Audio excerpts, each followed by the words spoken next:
They call this Operation Desert Falcon. On board this Royal Canadian Air Force helicopter are the Dutch long-range reconnaissance team. They're about to be dropped close to the border with Burkina Faso in an area controlled by armed groups. While ISIL in Syria is on the defensive, here the Islamic State in the Greater Sahara, the local ISIL offshoot, is on the offensive. It's highly active in this border area and has claimed a number of attacks. Too dangerous and sensitive, the UN would not allow us to film this infiltration operation, with both Canadians and Dutch forces removing some of the footage we shot to protect their troops, they say. While this is a peacekeeping mission, it looks and feels like an exercise in counterinsurgency.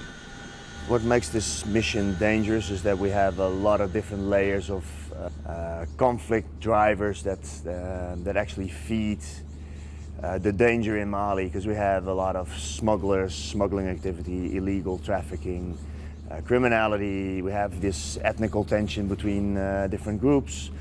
We have the influx of terrorists from the border region and from inside Mali.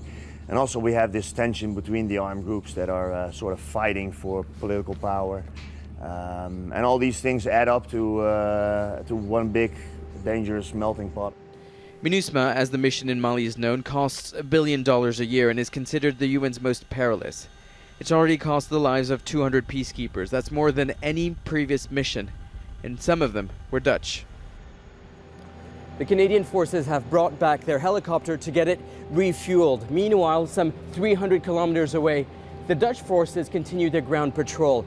Make no mistake, this is an international effort to try to bring back peace to Mali, in a country that's spiraling out of control. Although their mandate is to protect all of Mali, the European forces limit their operation just as far as this Canadian medevac team can carry them and bring them back. In March, the UN forces did not intervene when hundreds of Fulani villagers were attacked by government-backed militia groups in the region of Mopti.